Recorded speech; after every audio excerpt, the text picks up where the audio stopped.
오늘 하나님께서 저희에게 주시는 은혜 말씀은 요한계시록 2장 1절부터 7절까지의 말씀입니다.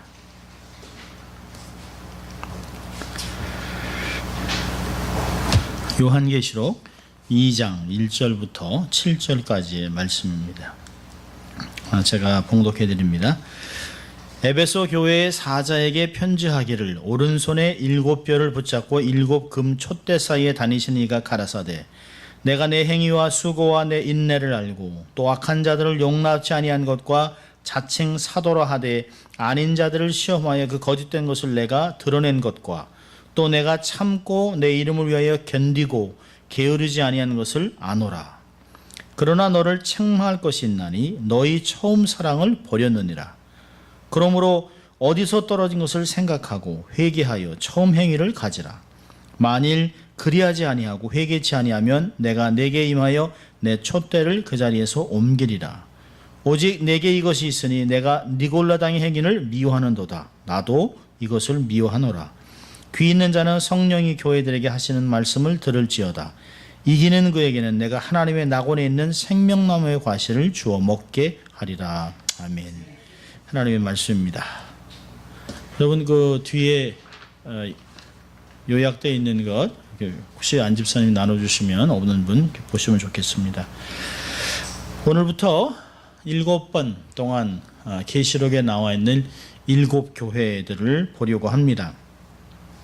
오늘은 첫 번째로 에베소 교회인데요. 에베소 교회, 특별히 요한계시록 2장과 3장은 아시아에 있는 7교회에 편지한 내용입니다. 지금은 이제 터키 지방에 있죠. 저희가 이제 시간이 돼서 이스라엘도 가보고 터키도 가보고 이렇게 좀 해야 될 텐데요. 그래서 최소한 한 14명 정도가 이렇게 함께 좀 우르르 가면 좋을 것 같아요. 지금은 이제 터키지만 당시에는 이제 소아시아, 에이시아 마이너라고 그랬습니다. 이곳에 7교회를 택해서 편지를 보냈습니다. 이 7교회가 갖고 있는 문제들은 당시 역사적 현실이고요.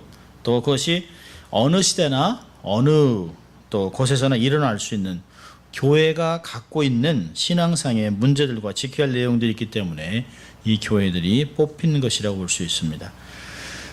요한은 7이란 숫자를 자주 사용합니다.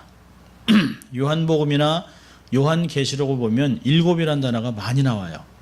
요한복음에 보면 7번에 나는이라고 하는 자기 계시가 나옵니다. 나는 길이요 진리요 생명이요 나는 세상에 하늘에서 내려온 떡이라 뭐 이런 이야기를 합니다. 또 7번이나 기적을 드러냅니다. 요한계시록에는 7 재앙, 7 나팔, 7 대접 뭐 이렇게 7이라는 게 나와요. 오늘부터 볼 계시록 2장과 3장에는 7교회가 나옵니다.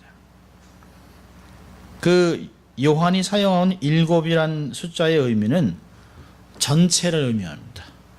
온전한 전체. 그렇다면 소아시아의 7교회는 모든 교회를 대표한다고 볼 수 있습니다. 그 7교회 중에 교회 중에 서모나 교회와 빌라델비아 교회는 꾸중이 없고 칭찬만 있습니다. 여러분 이제 나눠드린 거에 보면 그런 것들을 볼 수 있어요. 또 라우디아 교회는 칭찬은 없고 꾸중만 있습니다.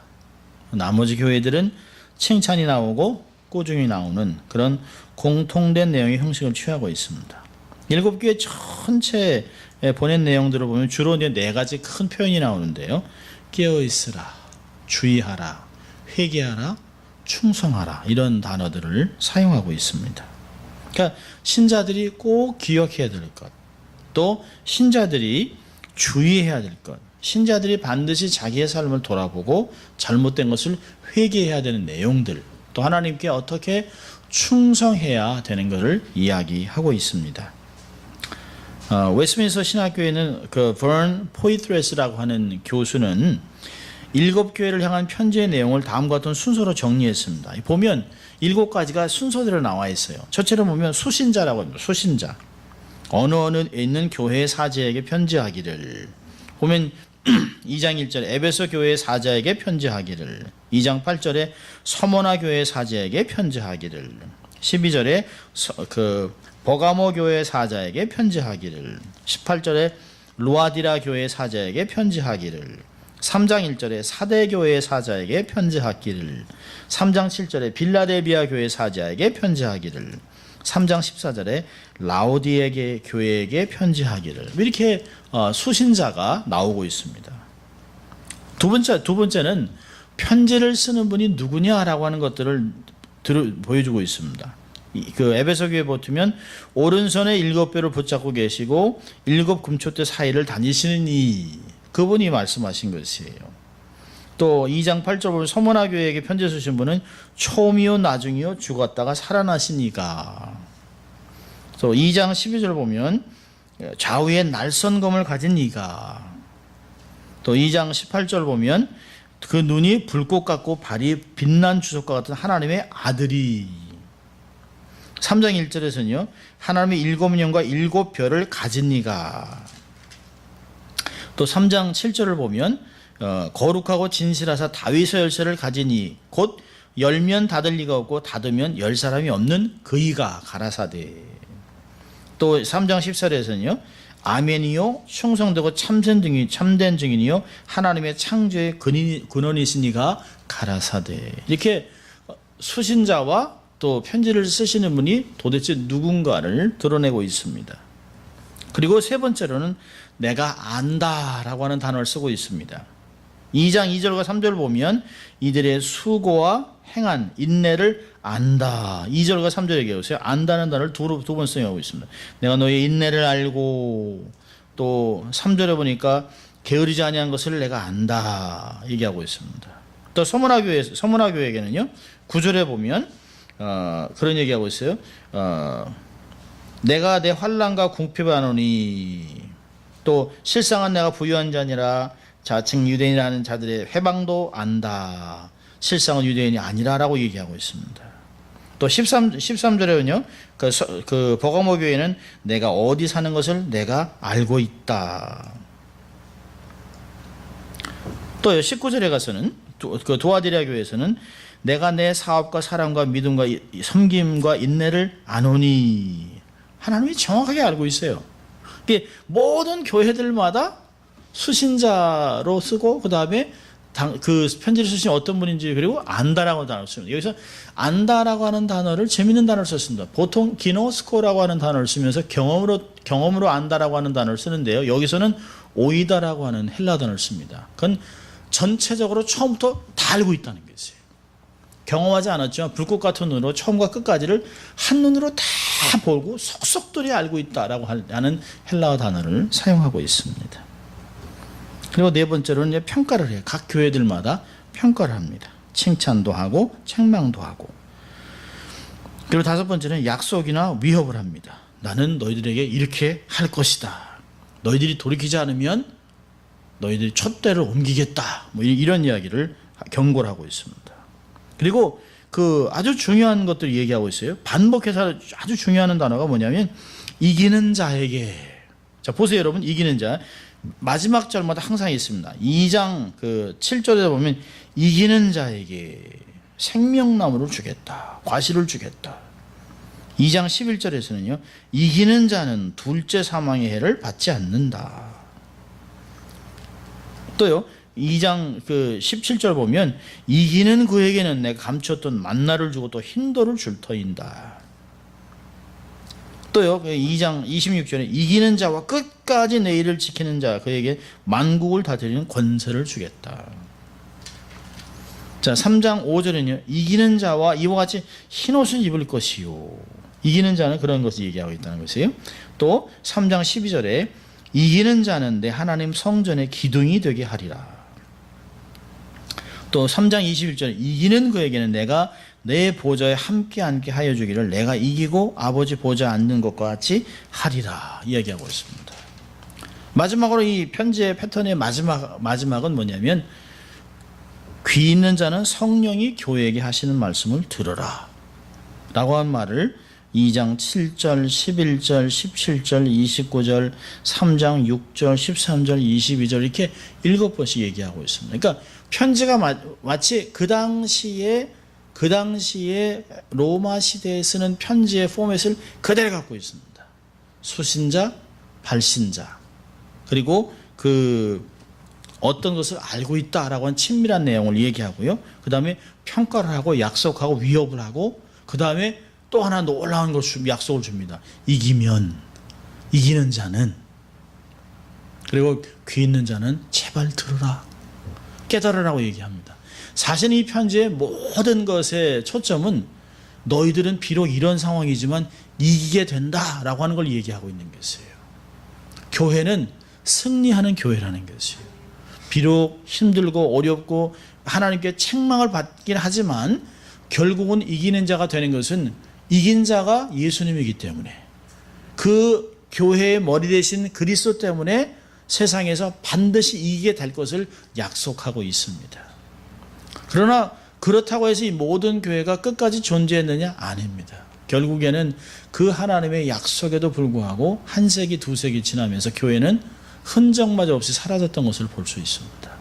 그런 것을 보면 우리가 섰다라고 자랑해서는 안 된다는 거예요. 고린도전서 10장 12절에 섰다고 생각하는 사람은 넘어질까 조심해라. 이 성경을 보면서 계시록에 있는 그때의 교회가 지금 교회를 너무 자세하게 드러내고 있습니다.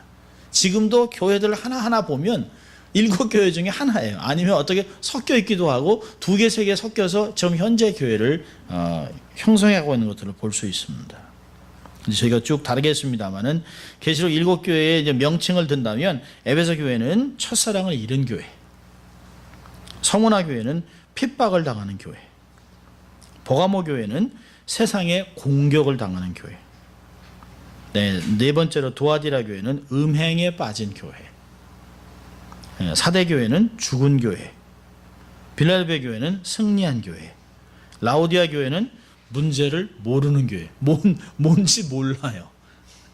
아는 것 같은데 전혀 모르는 그런, 그래서 주님께 좀 책망을 듣는 것들을 볼 수 있습니다. 그래서 요한계시록의 7교회 비교, 이거를 좀 보시면서 가능하면 금요예배 때 그날 설교할 부분들을 이렇게 좀 조금씩 읽어오시면, 몇 번이라도 읽어오시면 많은 도움이 될 것입니다.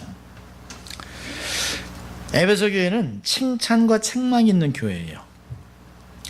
교리를 철저히 지키면서 이단을 척결한 교회, 그러나 사랑을 잃어버린, 진리와 전통을 지키다가 사랑을 잃어버린 교회입니다.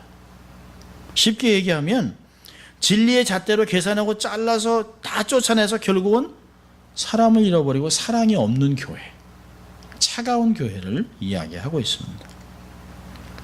자, 이제 조금씩 보려고 합니다. 이 에베소라고 하는 장소는 로마 시대의 3대 도시입니다. 로마 시대에 3개의 가장 큰 도시가 있었는데, 첫째는 로마, 그 다음에 알렉산드리아, 애굽에 있는 알렉산드리아, 그 다음에 세 번째가 에베소입니다. 이 특별히 이제 로마는 수도니까 그렇고요. 알렉산드리아는 이 헬레니즘을 반포하기 위해서 애굽의 큰 도시를 만들었습니다. 알렉산더 대왕이. 그 당시에 굉장히 컸습니다.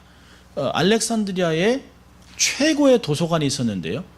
그때 서기 한 320년에 10만 권이 넘는 장서가 있었습니다. 어마어마한 거죠. 거기에 전 세계에 굉장한 책들이 다 있었습니다. 알렉산더 대왕이 가는 곳마다 그 나라의 문화를 보고 그것보다 훨씬 뛰어남을 증거하기 위해서 많은 학자들을 데리고 다녔어요. 나폴레옹이 가장 존경했던 사람이 바로 알렉산더 대왕입니다. 그래서 나폴레옹도 땅을 정복해가면서 고고학자 수많은 학자들을 데리고 다녔습니다. 그래서 아주 중요한 문건들을, 고고학 물건들을 다 루블 박물관으로 가져간 거예요. 그래서 프랑스에 있는 박물관에 굉장한 것들이 많이 있습니다. 그 로마와 알렉산드리아에 비교할 만큼 큰 도시, 특별히 소아시아에서는 가장 큰 도시가 바로 에베소라고 하는 도시입니다. 그러니까 그 당시에 많은 학자들 인구가 60만에서 100만을 잡습니다. 지금도 여기 인구가 100만 명이면 엄청 큰 도시예요.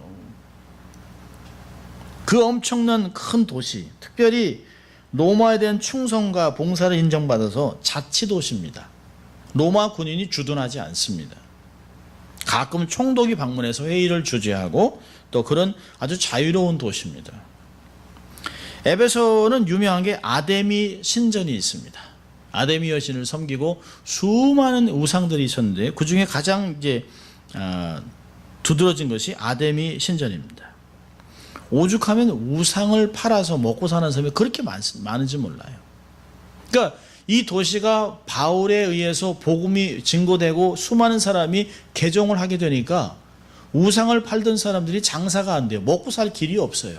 그래서 바울을 협박하고 죽이려까지 했던 것을 볼 수 있습니다.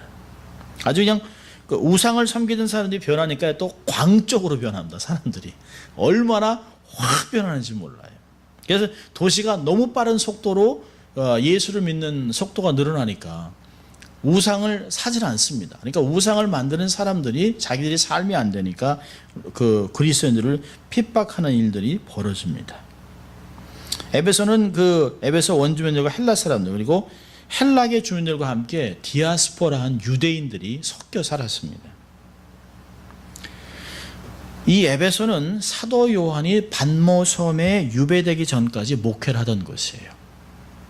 그리고 요한이 예수님의 어머니인 마리아를 모시고 살았던 곳입니다.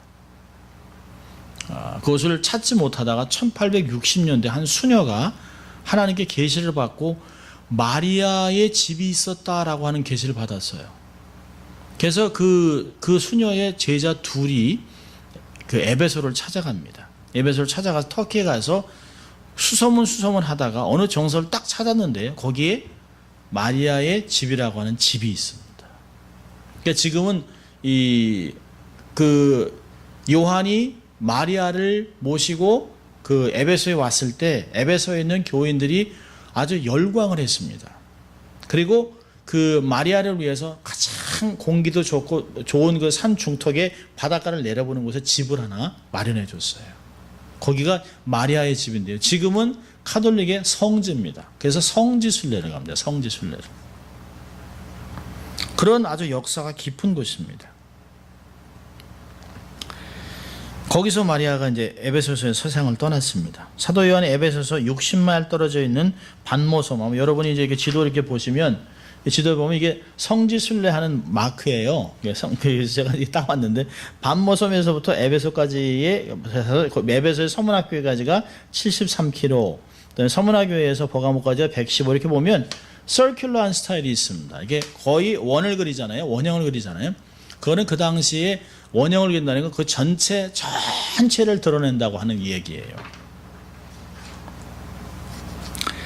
반모섬에서 예수 그리스도를 직접 비전으로 만나고 그 예수 그리스도로부터 받은 편지를 그러니까 내용을 받아서 가장 먼저 보낸 곳이 바로 자기가 목회했던 에베소 교회에게 편지를 쓴 것입니다.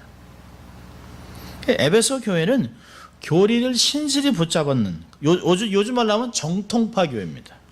신학적 전통을 가지고 있어요. 아마 뛰어난 성경 프로그램도 가지고 있고 거짓 이단 사상과 가르침을 분별할 수 있는 나름대로의 신앙의 경륜을 소유한 교회입니다. 아주 견고합니다.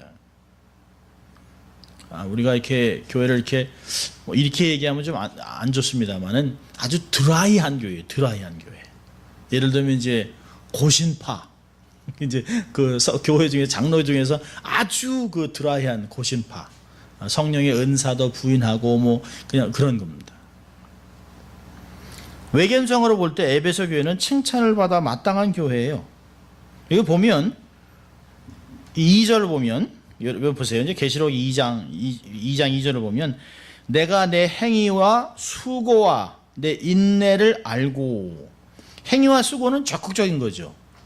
주를 위해서 열심을 낸 그 적극적인 긍정적인 부분이고요. 내 인내를 알고 주를 위해 정말 고난을 힘든 것들을 잘 참아냈다고 하는 긍정적이고 부정적인 것들을 주님이 다 알고 있다는 것이에요. 악한 자들을 용납지 아니한 것, 자칭 사도라 하되 아닌 자들을 시험하여 거짓된 것을 내가 드러낸 것, 또 내가 참고 내 이름을 위하여 견디고 게으르지 아니고 열심 낸 것 하나님이 다 안다, 내가 다 알고 있다 라고 얘기하고 있습니다. 주님이 에베소 교회의 모습을 속속들이 알고 있어요. 열심을 내고 주를 위한 열심, 특심, 주를 위해 애쓰고 수고하고 말씀 중심으로 살았다는 거 너무너무 잘 알고 있어요. 악한 자들 용납지 않고 거짓 선지자를 교회에서 쫓아내는 거 다 알고 있습니다. 에베소 교회는 대단한 실천이 있던 교회입니다. 성경에서 한 가지만 보도록 하죠. 자, 우리 사도행전 19장입니다. 사도행전 19장을 보면 사도행전 19장 17절부터 봅니다.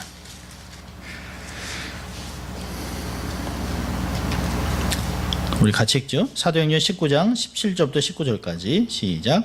에베소에 거하는 유대인들과 헬라인들이 다 이 일을 알고 두려워하며 주 예수의 이름을 높이고 믿은 사람이 많이 와서 자복하여 행한 일을 고하며 또 마술을 행하던 많은 사람이 그 책을 모아 가지고 와서 모든 사람 앞에서 불사르니 그 책값을 계산한 즉 은 5만이 되더라. 야, 여러분 은 5만이 얼마예요? 여기서 은은 한 드라크마를 얘기합니다. 드라크마. 5만 드라크마. 이 드라크마는 노동자의 하루의 일당입니다. 요즘 하루의 일당을 이제 우리가 스페니시 형제나 어떤 사람들 좀 기술이 있는 사람들 이렇게 채용하면 최소한 하루에 100불을 줍니다. 100불. 그렇다면 5만 드라크라면 500만 불입니다. 500만 불. 그 당시에 마술을 할 수 있는 서적들을 다 가져와서 불태웠는데 500만 불이나 됐다는 거예요. 지금도요, 책을 500만 불을 태웠다는 건 어마어마한 거예요. 어마어마한 거예요. 그러니까 광적으로 대개 보면 광적으로 우상을 섬기던 사람이 딱 믿음이 들어오면요, 확 돌아섭니다. 그리고 주를 위해서 얼마나 열심을 내는지 몰라요. 대단한 거죠. 똑부러지는 결단 행위입니다. 에베소 교회는 정통교리 모자 갖고 있어요. 에베소 교회는 바울이 26년 동안 목회를 했습니다. 많이 선교도 다니고 했습니다만은 23년에서 26년 동안 목회를 했고요. 거기에 디모데, 아볼로, 브리스길라, 사도 요한과 같은 쟁쟁한 인물들이 목회를 한 교회입니다. 그리고 사도 바울이 3차 전도 여행 때 3년간 머무르면서 두란노 서원에서 매일 5시간씩 2년 동안 기독교 교리를 설교했습니다. 그러니까 매일 5시간이면요, 보통 하루에 7편씩 설교를 들은 거예요. 하루에 7편씩. 그러면 그동안 거의 5,000편의 설교에 해당하는 교리를 들었습니다. 직접 배운 사람들이에요. 그래서 저한테 설교가 길다 그러면 안 돼요. 어마어마하게 들으니 어마어마해요. 말씀의 전문가가 하루에 5시간씩 엄청나게 가르쳤습니다. 그러니까 에베소 교회는 그렇게 정통교리에 바로 서 있기 때문에 악한 자들을 용납하지 않습니다. 거짓 선지자 딱 분별해서 내쫓습니다. 아주 실력 있는 자들이에요. 사도 바울이 에베소를 떠날 때 이미 경고했습니다. 사도행전 20장을 보세요. 20장을 보면, 사도행전 20장을 보면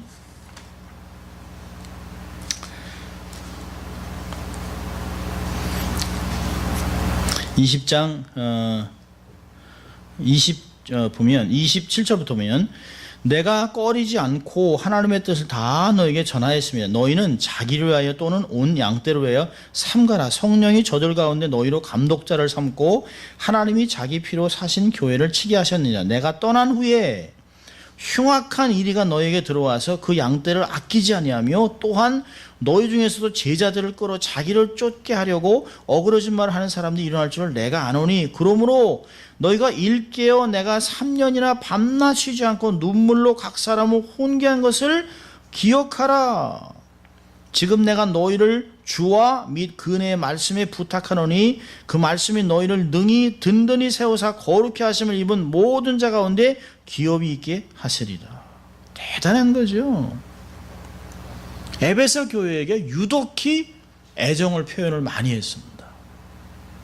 내가 지난 3년 동안 눈물로 말씀을 가르쳤던 거 그거 꼭 기억해라. 잊지 마라. 지도자들에게는 제발 기억하고 양무리들을 지키라고 하는 명령을 했던 것을 볼 수가 있어요.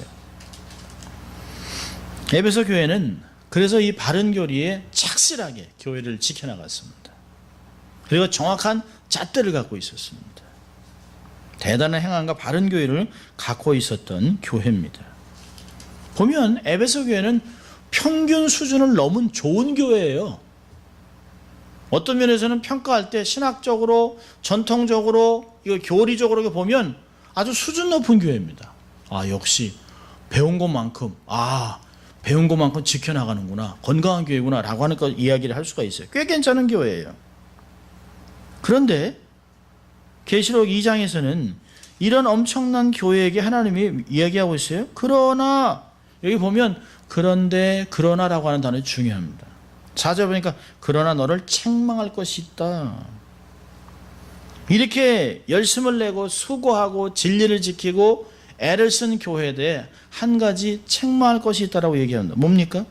너의 처음 사랑을 버렸느니라. 사랑을 잃어버린 게 아니에요.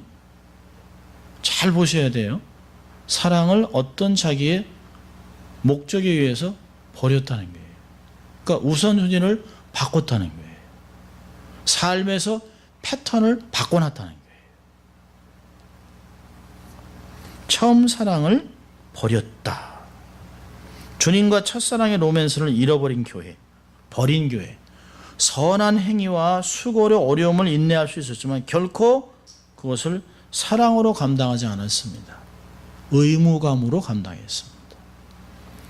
말씀 지키는 것을 의무로 감당하니까 재미가 없어요. 기쁨이 없어요. 즐거움이 없어요. 무거운 짐이 됩니다. 점점 이걸 꼭 해야 되나? 이래야 되나? 라고 하는 것들을 생각합니다. 여러분, 주님은 에베소 교회가 보여준 선행이나 인내나 부지런함에 대한 시비를 거는 것이 아니에요. 주님이 말씀하자 하는 것은 이런 것이 얼마든지 주님의 사랑이 없이 가능하다는 것이에요. 주님의 사랑 없이도 열심을 낼 수 있다는 것이에요. 마치 사도 바울이 너희들의 삶에서 성격은 하나도 안 변하고 열심을 내고 익숙하고 모든 것은 다 갖고 있는데 왜 삶은 안 바뀌는 거야? 이렇게 얘기하는 거예요. 너희들의 삶이 안 바뀌는 이유가 여기 있잖아 라고 얘기합니다. 열심을 내면 뭐 하냐는 거예요. 나쁘다는 게 아니에요. 열심 내는 건 중요하죠. 열심 안 내는 것보다 중요하죠. 그런데 너희 주를 향한 사랑이 있어야지. 주를 향한. 첫사랑을 잃어버리니까 우선순위가 바뀌지 않니? 라고 얘기하는 것이에요. 사실 우리도 마찬가지죠. 에베소 교회는 얼마나 처음에 주를 향해 아름다운 정말 열정의 사랑을 갖고 있는지 몰라요. 그 감격으로 많은 열매를 거둬냈습니다. 그런데 시간이 지나면서 부지런했던, 이단을 거절하고 수고하고 애쓰고 주님을 섬겼던 이런 모습들이 시간이 지나면서 빛이 바라기 시작했어요.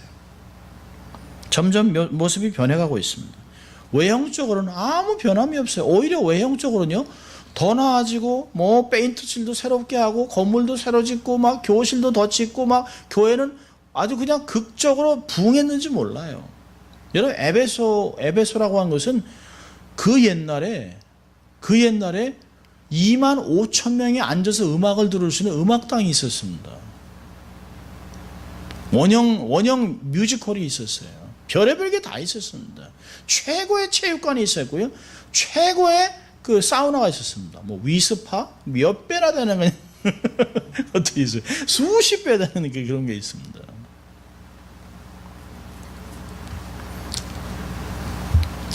에베소 교회는 정통성을 견고히 구축해 나갔습니다. 외적으로는 아무런 문제 없어요. 순조롭게 진행되는 것 같아요. 근데 문제는 내부에 있었습니다.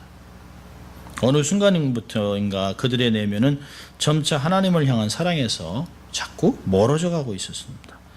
여러분, 신앙이 종교로 변하면 안 돼요. 우리의 문제는 신앙이 종교화된다는 거예요. 점점 더 종교화되고 있는 데서 그리스도의 관계가 깊어지지 않았습니다. 여러분, 마치 그들의 모습은 사랑이 점점 퇴색되고 약속에 대한 의무감 때문에 힘든 결혼 생활을 하는 거예요. 정서적인 이혼을 하고 살아가는 거예요. 같은 집에 살아요. 애들 때문에 뭐 이런 것 때문에 할 수 없이 그냥 살아가지만 이 짐입니다. 짐이에요. 아무 기쁨도 없어요.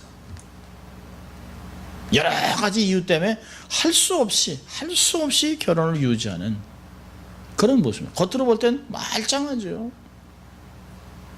여러분, 주님이 예리한 눈으로 진단하는 부분이 바로 이런 부분입니다.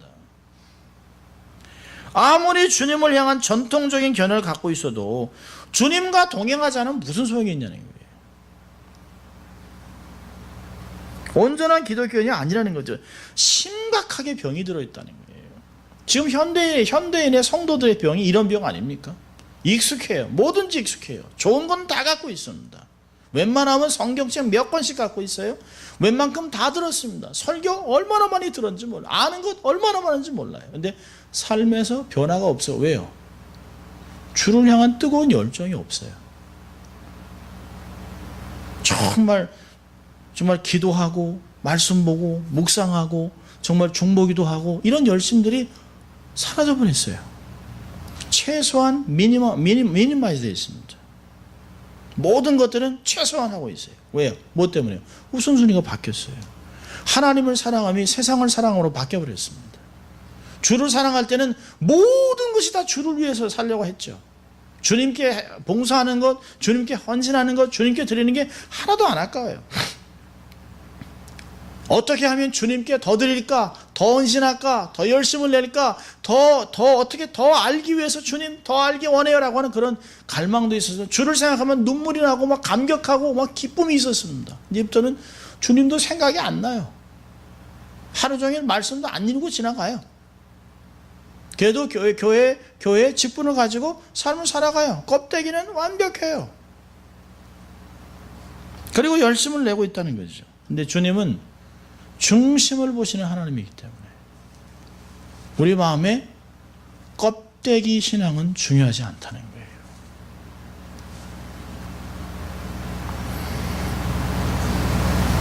외부적인 활동과 부산한 움직임, 거대한 조직, 요즘 교회들이 그렇지 않습니까?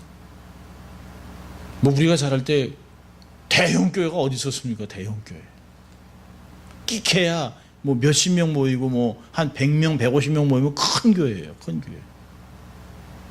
빨간 벽돌. 저희 동네도 이렇게 언덕이 졌기 때문에 비가 오면 교회에 이렇게 막 넘칩니다. 막 진흙으로 넘치면 교회가 학교 갔다 오다가 가요. 거기를 또 무슨 일이 생긴다. 그럼 담임 목사님하고 온 가족이 몰려서 그 막 장화 신고 그 진흙 다 치우느라고 막 그럼 저희들도 막 그거 하고 있습니다. 비 오면 막 물 새고 막 그랬습니다.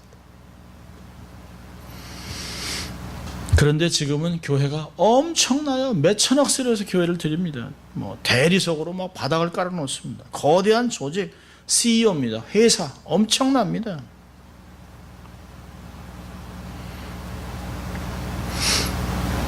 우리의 모습들을 보는 것 같습니다.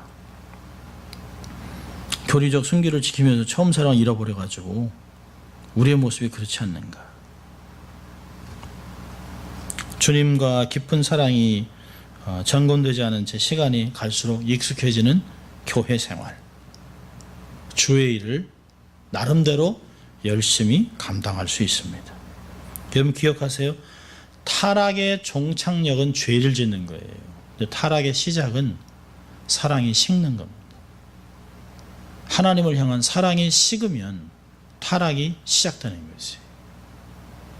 내가 죄를 짓지 않았다? 만족하면 안 돼요. 내가 무슨 사람을 죽였습니까? 거짓말했습니까? 사기를 쳤습니까? 내가 간음을 했습니까? 그건 다 결과일 뿐이에요. 원인은 주를 사랑하지 않기 때문에 이런 결과가 나타나는 것이에요. 주님이 그걸 얘기하는 거예요. 하나님을 향한 사랑의 불이 꺼진 교회. 신학적으로는 정통이고 교리적으로 반듯하고 제도적으로는 세련되어 있지만 우리 시대의 교회가 경계해야 될 무서운 타락의 징조들이 이런 것입니다. 우리는 이미 대형 교회의 타락을 이미 맛보고 있어요. 대형 교회만 문제가 아닙니다. 최소한의 남은 교회들마저도 타락하고 있습니다. 목회자들의 음란, 타락을 보면서 교회들이 무너지는 소리를 듣고 있어요. 목사가 목사를 칼로 찌르는 그런 일이 벌어졌습니다. 합동축 교회. 정말 믿을 수가 없는 일들이 막 벌어지고 있습니다. 목사가 목사를 죽이기 위해서 사시미 칼을 가지고 갔어요.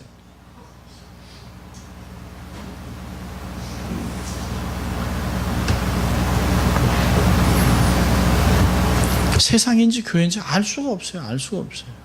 나이나 어립니까? 60이 넘은 분들인데.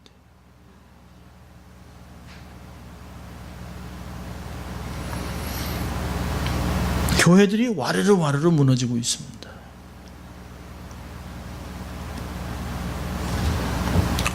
어떻게 교회들이 이렇게 겉모습은 번들어한데 사역은 한답시고 엄청난데 교회 재정이 막 몇백억 몇천억씩 가는데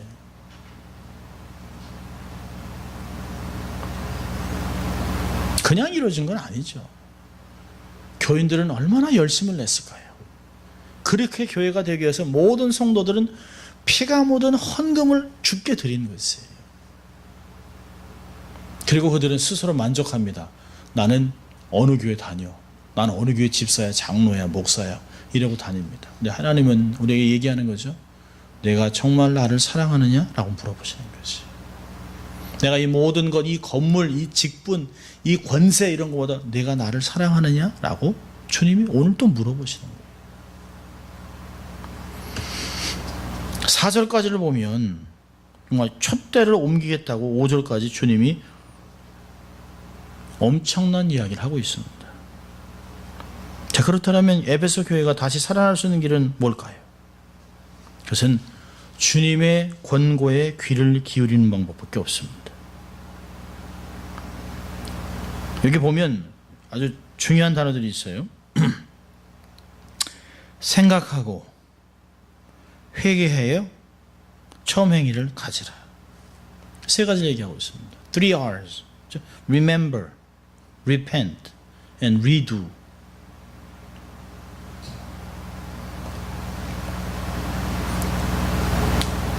내 삶이 언제부터 이렇게 변질됐는가?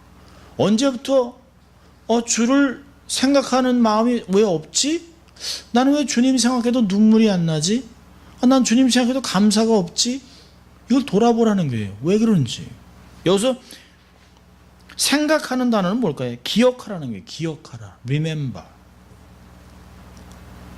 내가 지금까지 너무 분주하게 살고 있습니다. 우리는 너무너무 분주해요. 근데 잠깐 쉼표를 찍어야 된다는 거예요.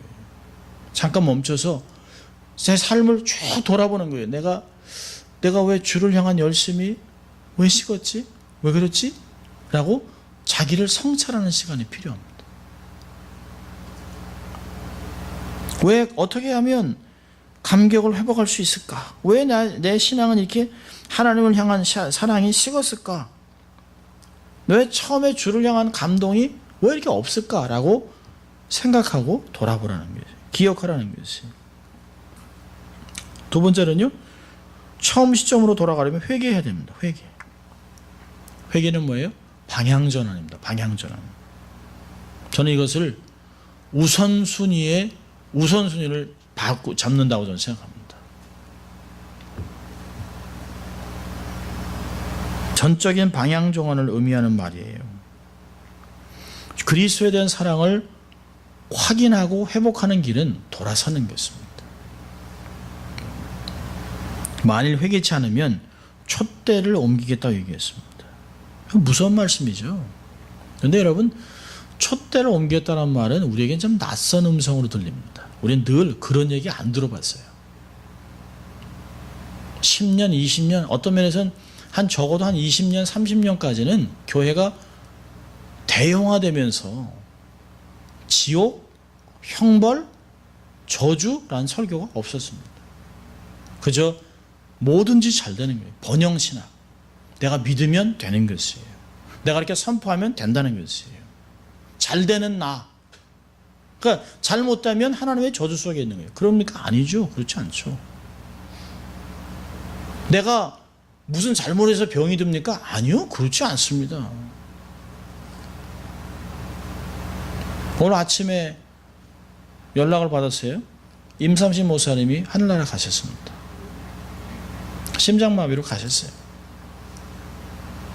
그래서 딸이 올 때까지, 미국에서 딸이 한국에 갈 때까지 병원에서 산소호흡기를 갖고 있다가 딸이 도착해서 잠시 후에 뗐습니다. 그분이 비록 소아마비지만 건강히 있었어요. 저는 오랫동안 사역을 해서 잘 알죠. 20년이 넘게 알았죠. 거의 30년을 알았죠. 그런데 한순간에 가셨어요. 그분이 무슨 잘못을 해서 그렇습니까? 아니요. 누구보다 주를 사랑했습니다. 하나님은 사람을 데려가는 방법이 여러 가지가 있습니다. 그 중에서 하나님의 복을 받은 사람은 심장마비로 간다고 생각해요. 아픔 없이, 고통 없이. 탁. 비전교회 저를 소개한 분도 임상신 목사님. 유건영 목사님도 추천하신 분이 임상신 목사님.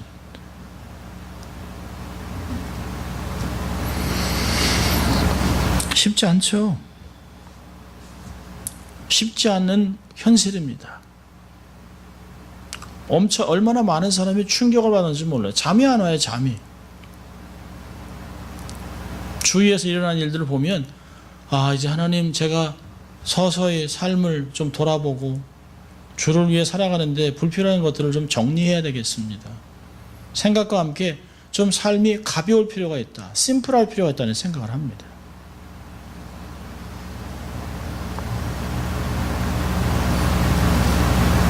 우리는 늘 주님은 용서하시고 사랑하고 축복한다라고 하는 메시지를 듣고 싶죠. 그러나 주님은 첫 편지에 얘기합니다. 내가 돌이키지 않으면 촛대를 옮겨버리겠다. 무슨 말씀입니다. 그건 하나님의 말씀입니다. 지금이라도 얼마든지 주님은 그렇게 하실 수 있습니다. 왜 주님이 에베소 교회에게 이런 명령을 하실까요? 야, 좀 잘해봐라. 내가 도와줄게. 이렇게 얘기할 수도 있잖아요. 엄중한 경고를 하는 이유가 뭘까요? 주님을 믿는다고 하면서도 주를 사랑하지 않는 교회는 더 이상 교회가 아니라는 거예요. 주님의 교회가 가져야 할 가장 중요한 표지는 주님을 사랑하는 것이에요. 자크 엘룰이라고 하는 프랑스 신학자는 이렇게 얘기했습니다. 주님은 교회를 포기할 준비가 다 돼 있다. 얼마든지 버릴 수 있다는 거예요. 우린 한 번 구원은 영원한 구원이라고는 신학적으로 잘못된 것들을 많이 생각하고 살아갑니다. 여러분 기억하세요? 택함받은 이스라엘 사람들이 출애굽하고도 엄청나게 많이 죽었습니다. 왜 바울은 구원을 이루어가라고 애를 쓰라고 얘기를 했을까요? 주님이 도와주시지만 그러나 그것에 만족하고 자족하고 주저앉아서 아무것도 하지 않는다면 마치 애굽을 출애굽을 해서 언약 백성이 되었지만 결국엔 광야에서 38년 동안 돌다가 다 죽어버리는 인생이 될 수밖에 없다는 거예요. 오죽하면 어떤 목사님은 그럴까요? 교회 안에 수많은 사람이 다 지옥 갈 인생이라고 얘기합니다.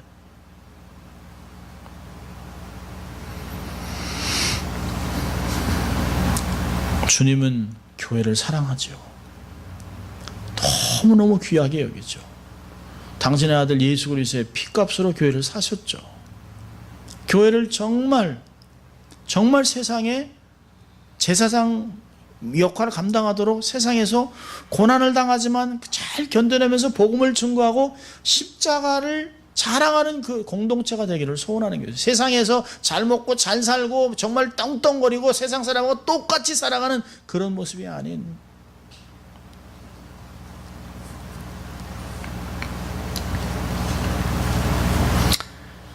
이렇게 얘기를 하면서도 주님은 6절에요. 느닷없이 또 이렇게 얘기합니다. 5절에 내가 내게 임하여 내 촛대를 옮기겠다. 그래놓고 6절에 가서 톤을 또 바꿔요. 근데 네가 니골라 대왕 행위를 미워하는 건 내가 나도 미워한다. 너 잘했다. 그리고 7절에 가서 톤을 완전히 바꿔. 귀 있는 자는 들어라. 이기는 자에게는 내가 하나님의 낙원에 있는 생명나의 과실을 주어 먹게 하겠다. 여기에 초점이 있는 것이. 늘 그렇잖아요. 우리가 말라기에서도 봤잖아요. 주님이 매를 들고 막 때리려고 하면서도 돌이키면 내가 너희들 정말 멋진 인생으로 바꿔줄게. 너희들이 정말 이길 수 있어. 이기는 자라는 게 뭐예요?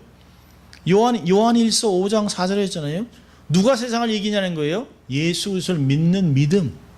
그 믿음이 이긴다는 거예요. 나만 믿고 따라와. 그럼 너희 이길 수 있어. 이기면 이기는 자에게 내가 뭘 주냐? 새로운 정말 죄도 없는 원상태의 에덴이 회복되는, 에덴이 회복되는, 재현되는 것을, 그 축복을 줄게. 여러분, 아담이 죄를 지어서 생명나무의 과실을 못 먹었잖아요. 결국은 쫓겨났잖아요. 이 얘기는 뭘까요? 다시 에덴을 다시 회복하고 그 영광스러운 곳에 생명나무를 두고 너희들이 마음껏 먹고 영원토록 주와 함께 교제하는 아름다운 삶을 사는 축복을 주겠다라고 얘기하는 것이에요. 놀라운 거죠. 여러분, 성경은 처음과 끝이 똑같아요. 천지를 창조하시고 에덴 동산을 창조하신 그분이 마지막 새로운 하늘과 새로운 땅을 다시 완성합니다. 여러분, 이 계시록은 마치 우리가 하나님께 올라가는 게 아니에요. 계시록은 새 하늘과 새 땅이 내려오는 거예요. 하나님의 놀라운 축복과 영광이 우리의 삶에 통째로 내려오는 거예요. 그걸 보는 거예요. 얼마나 익사이팅하겠어요. 그러니까 요한이 그걸 보고 마라나타 그러지 않습니까? 주여 어서 오시옵소서. 어서. 너무 영광스러우니까 그 하늘 새 예루살렘이 이곳에 내려온다고 생각하니까 너무 놀라운 거예요. 지금 당하는 고난 얼마든지 극복할 수 있다는 거예요. 에베소 교회한테 그리고 그 엄청난 메시지를 전하는 거예요. 야, 엄청나다. 주님이 이렇게 말씀하셔서 이기는 자에게는 정말 생명나무의 과실을 먹고 영원히 주님과 살고 더 이상 고통과 슬픔과 눈물이 없는, 좌절이 없는 영광스러운 삶을 살 수 있다. 교회는 이런 것을 누릴 수 있다. 누려야만 된다라고 얘기하는 것이에요. 우리 교회가 이런 걸 누려야 되지 않겠습니까?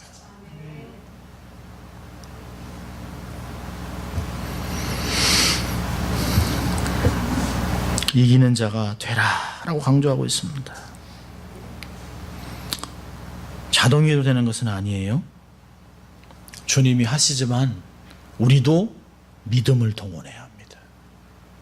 우리도 말씀에 믿음을 화합하고 최선을 다해야 됩니다. 에베소 교회 처음 얘기한 것 같이 행위와 수고가 필요합니다. 인내를 해야 됩니다. 진실이 믿는 자가 돼서 이기는 자가 돼야 되는 것입니다. 자, 이 에베소 교회에서 몇 가지 교훈을 좀 보도록 하죠. 적용합니다. 첫째로, 오래 참으면서 선행과 수고를 힘쓰자는 것이에요. 사람들은 우리의 중심을 몰라요. 몰라줄 수도 있어요. 그렇지만 하나님은 모든 것을 아신다는 것이에요. 불꽃 같은 눈으로 다 알고 있어요. 주님이 그러잖아요. 모든 7교회 내가 너희를 안다. 너희의 어디 있는 것을 안다. 너의 열심을 안다. 다 알고 있어요. 남들은 우리한테 이러니 저러니 핑계를 해도, 불평을 하고 판단을 해도 주님은 다 알고 있어요. 사람들한테 자기를 변론하려고 하지 마세요. 주님이 다 압니다. 사람이 모르면 하나님이 은밀히 갚아주실 것이에요. 하나님께서 모든 것을 다 세워놓고 있어요. 그래서 낙심하지 마세요. 선을 행하다가 낙심하지 마세요. 최선을 다하세요. 선을 행하고 진리를 위해서 수고하십시오. 자, 두 번째로는요, 에베소 교회에서 얘기한 같이 어디서 떨어진 것을 생각해야 됩니다. 자신을 성찰하십시오. 수시로 자신을 성찰하십시오. 저는 가끔 이럽니다. 인생의 쉼표를 달자. 너무 빨라요. 너무 쉼 없이 돌아가면 안 돼요. 너무 정신없이 너무 분주해 돌면 안 돼요. 건강만 무너지는 것이 아니에요. 영적인 삶에도 병이 듭니다. 잠시 숨을 쉬어야 됩니다. 찬송가도 그렇잖아요. 찬송가도 끝까지 부를 수 없잖아요. 저같이 숨이 찬 사람은 중간중간에 이게 쉬어야 됩니다. 이 노래들 막 곡마다 다 쉼표가 있어요. 이유가 있습니다. 자신을 성찰할 때 문제의 원인을 외부에서 찾지 마세요. 문제의 원인은 다 내면에 있습니다. 내게 있습니다. 마태복음 7장 3절에 주님 말씀하셨어요. 타인의 눈에 있는 티를 보면서 내 눈 안에 있는 들보를 깨닫지 못하면 안 된다는 것이에요. 대개가 문제는 환경, 조직, 법, 어떤 이런 것 때문에 있는 것 같지? 아니요. 사람 때문에 있는 것이 아니에요. 환경은 나 때문에 있는 것이에요. 환경이 어려워집니까? 그러면 주위에 하나님의 거울을 두신 것이에요. 내면을 들여다볼 수 있도록 나 저 사람 너무 싫어. 그러면 그 싫어하는 게 내 안에 있기 때문에 그런 것이에요. 자신을 수시로 성찰하십시오. 세 번째는 돌이키십시오. 성찰해서 잘못된 것을 발견했다면 솔직히 잘못을 시인하고 돌이켜야 됩니다. 이걸 성경은 회개라고 얘기합니다. 여러분, 기성세대와 교회가 해야 될 일은 비전과 어떤 계획을 세우는 일이 아니에요. 먼저 자신을 돌아보고 회개하는 것입니다. 과거를 정리해야 됩니다. 어디서 잘못됐는지 뭐가 잘못됐는지 정리를 해야 됩니다. 뒤에 것은 하나도 정리하지 않았는데 거기에 자꾸 포장을 하면 뭐예요? 안에서 썩는데요. 정치가 다 그런 거 아닙니까? 뒤에 거 잘못한 거 다 잘못했다고 한마디만 얘기하면 끝나는 건데요. 내가 잘못했다. 제가 잘못했습니다. 목사가 잘못했다고 그러면 되잖아요. 리더들이 잘못했다고 그러면 되잖아요. 부모들이 자식한테 잘못했다고 그러면 되잖아요. 그리고 돌이키면 되잖아요. 근데 그런 얘기 하지 않고 자꾸 포장하는 거예요. 자꾸. 그 안에서 썩습니다. 마지막으로는요. 첫사랑을 회복해야 됩니다. 첫사랑을 회복해야 감격과 은혜가 다시 살아날 수 있습니다. 교회 지도자들은 교회에서 처음 서약한 것을 잘 지켜야 교회가 평안해요. 되게 요즘 많은 분들하고 이렇게 얘기하고 교제하고 하면서 교회 문제들은 되게 목회자들이 약속을 안 지켜요. 할 말이 없습니다. 사실은. 할 말이 없어요. 교인들이 참다 어떻게 할 수 없어가지고 그런 어려움들이 생깁니다. 리더가 약속을 지켜야 되잖아요. 그리고 잘못했다고 그래야 되잖아요. 잘못했다고 그러면 되잖아요. 남편과 아내는 정말 결혼할 때 약속한 약속을 잘 지켜야 가정이 행복해질 수 있습니다. 늘 처음 행위를 회복한다는 게 뭐예요? 식지 않도록, 하나님을 향한 사랑이 식지 않도록 말씀과 기도로 자신을 자꾸 단련하는 거예요. 제가 좋아하는 프로그램이 생활의 달인입니다. 생활의 달인. 그럼 꼭 안 빼고 봐요. 매주 목사지만 꼭 보는 게 있습니다. 생활의 달인. 생활의 달인에서 다 달인들이 얘기하는 게 뭐냐면 초심을 잃지 않는 게 중요하다는 게. 초심. 요리를 하셨던 분들은 다 그런 얘기합니다. 몸이 편하면 맛이 안 나옵니다. 그럼 신앙은 편해지면 깊이가 덜하게 되어 있습니다. 그건 목사도 마찬가지고 다 마찬가지예요. 초심을 회복하기 위해서는 우리의 삶을 어떤 때는 좀 돌려야 됩니다. 하나님 앞에 갈 수 있도록 깨우고 또 자기가 말씀 보고 자기를 이렇게 몰아붙이는 그런 동력이 필요합니다. 동력이.